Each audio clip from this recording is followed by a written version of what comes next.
जय श्री राम दोस्तों, स्वागत है आपका अपने YouTube चैनल संस्कृत धारा में। और मैं हूं एमडी शास्त्री।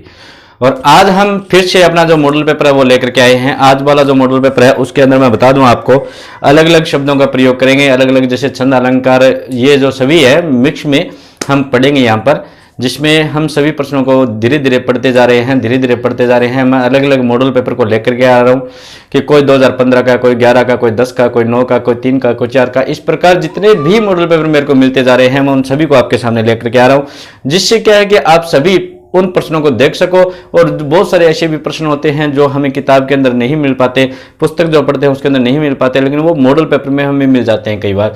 ठीक है, तो वो भी हम यहाँ पर नोट भी कर सकते हैं और अपने देख भी सकते हैं। तो ये बात हो गई अपनी यहाँ की। और कल मैंने आपको एक बात बताई थी जो थी गूगल मीट के माध्यम से ही आप संस्कृत संभाषण सीखना चाहते हो, तो उसके लिए मैंने आपको बताया था कि मेरे व्हाट्सएप नंबर थे वो थे 9664363663। ये जो व्हाट्सएप नंबर थे मेरे, इन व्हाट्सएप नंबर पर मैंने आपको बताया था कि आप कमेंट करके और साथ में आप इस व्हाट्सएप नंबर पे आप संपर्क कर सकते हो, जिससे क्या है कि उसमें आपको संस्कृत बोलनी सिखाई जाएगी, संस्कृत बोलनी, पढ़नी और साथ में संस्कृत संभाषण जिसे कहते हैं उसके वो पूरी चीज आपको सिखाई जाएगी, जिससे ही आप अपनी संस्कृति को जागृत कर सकते हो। तो सनातन धर्म के माध्यम से ये पूरी क्लास जो है वो प्रारंभ की जा रही है। तो मैं चाहूंगा कि आप सभी विद्यार्थी जो है संस्कृत के विद्यार्थी हैं वो सभी इसमें ज्वाइन करें। और इसके अंदर आपको एक पंथ दो काज मिल रहा है। देखो इसके अंदर मैं बता देता हूं, लॉकडाउन के माध्यम से सोच करके हमने कुछ इसमें नया चेंज किया है। इसमें नया क्या चेंज किया वो बता देता हूं आपको। जैसे अगर आपने किसी ने एक ने गूगल मीट डाउनलोड करके उसके बाद में आपने हमारे पास में 1000 रुपये भेज दिए, रजिस्ट्रेशन करवा लिया, आपको पासवर्ड मिल गया, आप अपने स्टडी कर रहे हैं, पढ़ाई कर रहे हैं। ठीक है, अगर आप किसी को अपने माध्यम से ज्वाइन करवाते हो गूगल मीट, ठीक है, जैसे आपने उसका पूरा डिटेल उसको बताया और उसने समझ करके उसने पढ़ने के लिए तैयार हो गया, उसने 1000 रुपये दिए और आपने ट्रांसफर कर दिया हमारे पास में, और आपने बता दिया कि सर ये मेरे माध्यम से है और इनको भी ज्वाइन करना है, उनकी डिटेल भेज दी, हमने उनको भी रजिस्ट्रेशन उनका क्लियर कर दिया, उनको पासवर्ड भेज दिया। तो जो 1000 रुपये उस बच्चे ने दिए हैं, उस 1000 रुपये में से 500 रुपये आपके खाते में ऑटोमेटिक आ जाएंगे। ठीक है, क्योंकि आपके माध्यम से अगर कोई बच्चा आता है तो आपको भी इसकी इनकम होगी। यानी ये लॉकडाउन के अंदर जो आज पैसों की बहुत कमी है, सभी जगह है, कोई एक जगह नहीं है, पैसों की बहुत कमी है, इसलिए ये देखते हुए हमने ये सोचा है कि एक तो पढ़ाई हो जाएगी बच्चों की, साथ में इस प्रलोभन से बहुत सारे ऐसे बच्चे भी हैं जो गरीब बच्चे होंगे, उनका संपर्क अच्छा है लोगों के साथ में, वो एक बार 1000 रुपये देंगे और उस अपने नीचे अगर 2 बच्चों को भी ज्वाइन करवा देते हैं तो उनके 1000 रुपये पुनः उनके अकाउंट में चले जाएंगे, उनको कोई दिक्कत नहीं होगी। ठीक है, तो इस प्रकार का जो प्रयोजन है वो बहुत ही अच्छा प्रयोजन है। इससे एक पंथ दो काज होता जा रहा है, हमारी अध्ययन भी होता रहेगा और हमें अपना जो पॉकेट मनी है उसको भी अच्छी तरह से चलाते रहेंगे। और फिजूल खर्च तो हमें करना नहीं है, क्योंकि आज जो कोरोना जो है उसने हमें यही सिखाया है कि जो जितनी चद्दर हमारे पास में है उससे भी बहुत कम पैर पसारो, जिससे आप भविष्य की भी सोच करके चल सकते हो। ठीक है, तो कोरोना के माध्यम से आप ये मत समझिए कि ये एक रोग ही है, लेकिन इसने हमें ये रोग के साथ साथ में इसने हमें एक शिक्षा भी दी है कि जितना हो सके उतना फिजूल खर्ची को बंद कीजिए और जितना हो सके इतना अपने ही भविष्य तथा स्वास्थ्य के ऊपर ध्यान दीजिए। ठीक है, तो फिर आज के जो प्रश्न हैं उनके माध्यम से चलते हैं, उनको मॉडल पेपर को पढ़ेंगे। अगर किसी को ज्वाइन करना हो गूगल मीट तो आप जरूर देखना। और साथ में एक सनातन धर्म की पत्रिका भी निकाली गई है, जिसके माध्यम से आपको यह पता चलेगा कि हमारे जो भारत देश के जो हिंदुत्व है वो क्या है, कैसे है, मनुस्मृति क्या चीज है। मनुस्मृति सब चीजों सबके लिए है भाई, क्योंकि प्रारंभ में जब कोई हिंदू मुस्लिम कुछ नहीं था, केवल एक मानव था। ठीक है, जैसे मनु और शत्रुपा के रूप से जो हम पैदा हुए हैं, इसीलिए मनु के पैदा हुए हैं, इसीलिए हमें मानव कहा जाता है। ठीक है, तो मनुस्मृति का मतलब कोई सनातन धर्म अकेले से नहीं मतलब होता, मनु का मतलब है मानव से, मानवता से। ठीक है, तो मनुस्मृति का भी हमें ज्ञान होना चाहिए। और अनेक जो भी अपने जो सनातन धर्म के ग्रंथ है उनका भी अगर आप ज्ञान लेना चाहो, संस्कृत का कोई अध्ययन करना चाहो, तब भी आप कर सकते हो, कोई दिक्कत नहीं आएगी उसमें, और लाइव आपको पढ़ाया जाएगा। ठीक है, केवल 1000 रुपये में पूरी साल तक पढ़ाया जाएगा। तो 1000 रुपये में पूरी साल पढ़ना कोई दिक्कत नहीं है। और दूसरी बात है, 1000 रुपये लग कर रहे हैं, एक बार लग रहे हैं, अगर आपने 2 ज्वाइन करवा दिए तो आपके 1000 रुपये पुनः आ गए, 3 करवा दें 1500 आ जाएंगे, 4 करवा देंगे, फिर ऐसे करके अगर आप 10 लोगों को ज्वाइन करवाते तो आपके तो 5000 रुपये पूरे पक्के हो गए। आपने तो 1000 रुपये दिए थे, 5000 रुपये आपने वापस ले लियो, अध्यापकों से। तो ऐसा कुछ, ऐसा करने का मुख्य तात्पर्य पैसे कमाना नहीं है, बच्चों को संस्कृत के प्रति जागरूक करना है। ठीक है, संस्कृत के प्रति जब जागरूक होंगे तो हमारी जो संस्कृत है, वो संस्कृति है, भारत का जो गौरव है वो आगे बढ़ेगा और हमारे बच्चों में संस्कार पैदा होंगे। ठीक है, आज हमें सबसे अधिक आवश्यकता है बच्चों में संस्कार पैदा करना। ठीक है, तो वीडियो बहुत लंबी हो जाएगी, इसलिए मैं बात को यहीं समाप्त करता हूं। जिसको ज्वाइन करना वो व्हाट्सएप कर सकते हैं या फिर कमेंट में लिख करके भेज सकते हैं। ठीक है, तो आज के जो प्रश्न है वो देख लेते हैं। लाइक शेयर और कमेंट तो आपको करना ही करना है, साथ में आप अगर नए हैं तो सब्सक्राइब कर लीजिए, पास में बेल आइकन उसे दबा दीजिए। चलिए फिर देख लेते हैं आज के अपने 15 क्वेश्चन। पहला प्रश्न है अपना, तेन त्यक्तेन भुजिताः मंत्र वाला उपनिषद कौन सा है? ठीक है, तेन त्यक्तेन भुजिताः, इस मंत्र वाला उपनिषद बताना है हमें। तो ऑप्शन में देखा ईशावास्योपनिषद, कठोर उपनिषद, मुंडकोपनिषद, तैत्तिरीय उपनिषद। ठीक है, तो तेन त्यक्तेन भुंजिता वाला है एक नंबर ऑप्शन अपना ईशावास्यो उपनिषद। ठीक है, दूसरा है षष्ठ्योटि सूत्र का उदाहरण है। षष्ठ्योटि सूत्र का उदाहरण है तच्छिव, तद्दानी, वाग्गरी, समुद्रता। तो हमारा षष्ठ्योटि नाम का जो सूत्र है उसका उदाहरण है तच्छिवा। ऑप्शन नंबर 1 सही होगा।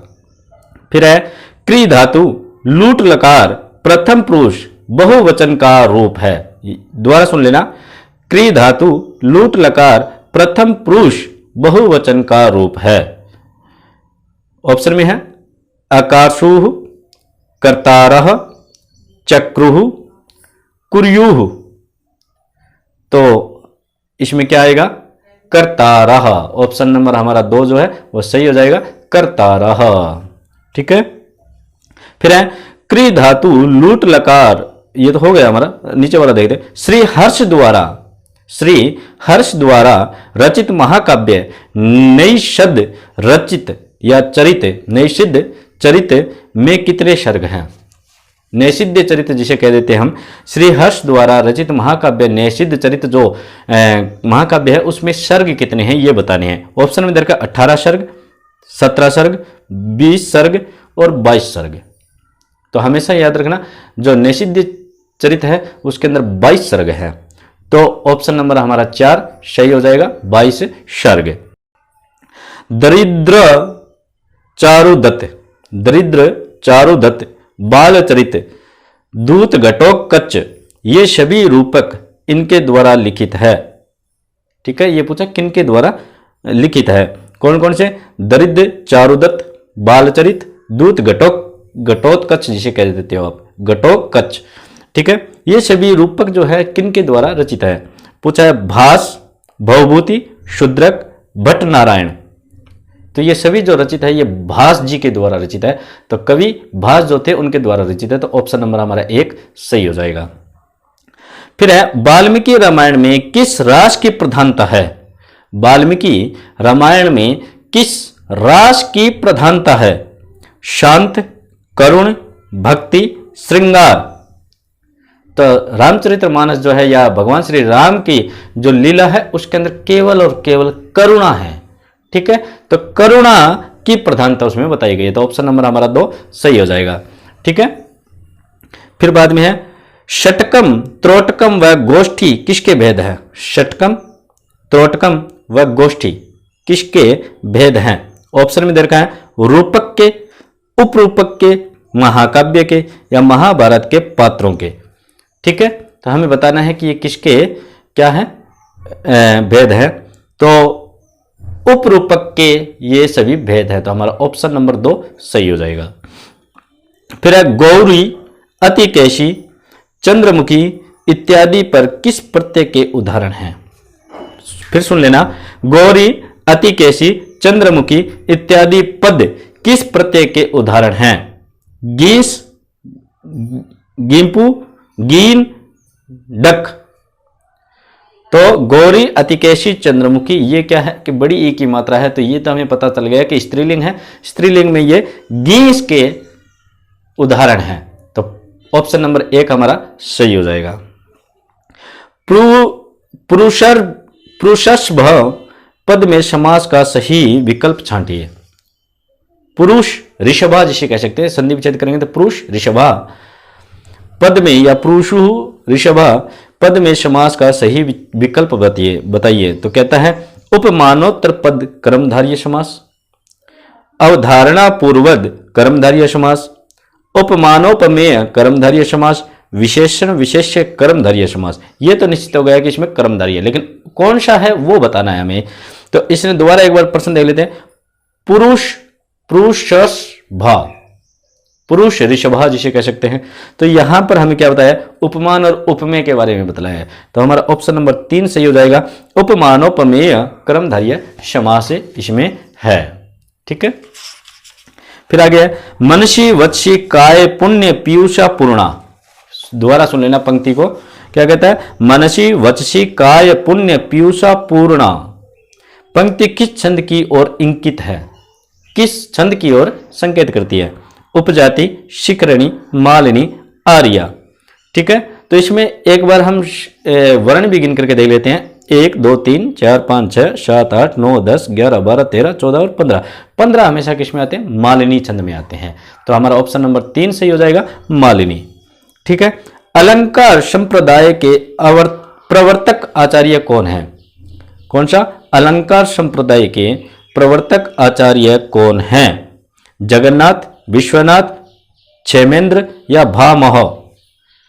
तो हमेशा हम पढ़ते हैं अलंकार को, तो उसके अंदर अलंकार संप्रदाय के बारे में जब पूछे प्रवर्तक आचार्य, तो भामह जो है वो इसके क्या है? प्रवर्तक है। तो ऑप्शन नंबर हमारा 4 सही हो जाएगा, भामह। ठीक है, उसके बाद में देखा अथातो धर्म जिज्ञासा किस दर्शन का उद्घोष है? अथातो धर्म जिज्ञासा किस दर्शन का उद्घोष है? पूर्व मीमांसा, उत्तर मीमांसा, सांख्य या न्याय। ठीक है, तो दोबारा सुन लेना। अथातो धर्म जिज्ञासा किस दर्शन का उद्घोष है? पूर्व मीमांसा, उत्तर मीमांसा, सांख्य, न्याय। तो ये है उत्तर मीमांसा। ऑप्शन नंबर हमारे 2 सही हो जाएगा। फिर है जनार्दनाः शब्द की उचित व्युत्पत्ति है। जनार्दनाः शब्द की उचित व्युत्पत्ति बतानी है हमें। जन प्लस में अर्ध प्लस में अणीच प्लस में ल्यू। दूसरा है जन प्लस में अर्ध प्लस में अणीच प्लस में ल्यूट। फिर है जनु प्लस में अर्ध प्लस में ल्यू प्लस में अ। जन प्लस में अर्ध प्लस में ल्यू प्लस में अणीच। तो हमेशा हमें शब्द क्या दिया है? जनार्दनाः। ठीक है, तो ऑप्शन नंबर हमारा 2 सही हो जाएगा। जन प्लस में अर्ध प्लस में अणीच प्लस में ल्यूट। ठीक है, फिर है आगे वाला प्रश्न। प्रत्यय के आदि में स्थित चैवर्ग और टैवर्ग की इत संज्ञा करने वाला सूत्र है। क्या कहता है? प्रत्यय के आदि में स्थित चैवर्ग और टैवर्ग की इत संज्ञा करने वाला सूत्र कौन सा है? तो लशक्व तद्धिते, हलंत्यम, चूटू या शह प्रत्ययस्य। तो ये थोड़ा गौर से सुन लेना। इत संज्ञा करने वाले सूत्र कई हैं, लेकिन इसने क्या पूछा है? प्रत्यय के आदि, प्रत्यय के आदि में स्थित, प्रत्यय के आदि में स्थित चैवर्ग और टैवर्ग की संज्ञा करने वाला पूछा है, तो वो है चूटू। ठीक है, कौन सा है? चूटू। 3 नंबर ऑप्शन हमारा सही हो जाएगा। फिर अंतिम प्रश्न हमारा धर्म वृद्धेषु वया समीक्ष्यते। धर्म वृद्धेषु वया समीक्ष्यते, यह वचन किस कवि के हैं? किस कवि ने कहा है? तो कहता है भास, व्यास, कालिदासा, भवभूति। तो न धर्म वृद्धेषु वया समीक्ष्यते, ये कालिदास जी महाराज ने कहा है, जो महाकवि कहलाए हैं कालिदास जी, कवियों के कवि। कविनाम कविषु जो उनको बताया गया है, सप्तमी विभक्ति में हम बताते हैं, कई बार कारक में उदाहरण देते हैं। तो कवियों में जो कवि हैं कालिदास जी, वो उनका कहा हुआ है न धर्म वृद्धेषु वया समीक्ष्यते। तो ये हो गए हमारे, इसका ऑप्शन नंबर 3 हमारा सही हो जाएगा, कालिदास। हाँ ठीक है, ये हमारे हो गए 15 प्रश्न। तो इन 15 प्रश्नों में आपको बहुत सारी नई चीज मिलेगी, क्योंकि आज मैंने जो डाला है वो एक अलग से मॉडल पेपर है, हमारे रीट के माध्यम से नहीं है, क्योंकि मैंने प्रश्न वो छांटना चाहता हूं कि जिसके माध्यम से हमें हर प्रकार की शिक्षा को प्राप्त कर सके। ठीक है, हर बच्चे को ये प्राप्त हो सके। तो वीडियो को लाइक शेयर कमेंट तो आपको करना ही करना है। साथ में जो मैंने आपको अभी बताया था सनातन धर्म के प्रति जो पत्रिका निकली है उसके, और जो आप संस्कृत संभाषण सीखना चाहते हैं उसके लिए, तो आपको हजार रुपए पेमेंट करना होगा और उसके माध्यम से आप संस्कृत संभाषण सीख सकते हो और घर में पर मंथ अपनी सनातन धर्म की जो जीवा है, जो मूल आधार है, उसके बारे में सब चीज़ें जान सकते हो। ठीक है, और तो इन्हीं के बारे में मैं आपको बताना चाह रहा था। तो मेरे को बड़ी खुशी होगी अगर आप सभी संस्कृत संभाषण के अंदर अगर आप ज्वाइन होगे और आप उसमें पढ़ोगे, आपको संस्कृत बोलनी सीख जाओगे, आप अपने बच्चों को सिखाओगे। संस्कृत एक ऐसी विषय है जिसके अंदर कभी भी अपशब्द नहीं बोले जाते हैं, किसी भी व्यक्ति को आप अपशब्द नहीं बोल पाते हो, हमेशा उसका सम्मान करते हो, जिससे बच्चों को भी संस्कार मिलेंगे, संस्कृति जो है हमारी वो जागृत होगी और हमारा जो भारत है वो फिर से संस्कृत आधारित होगा। फिर मिलेंगे आगे वाले वीडियो में, तब तक के लिए जय श्री गणेश, राधे राधे।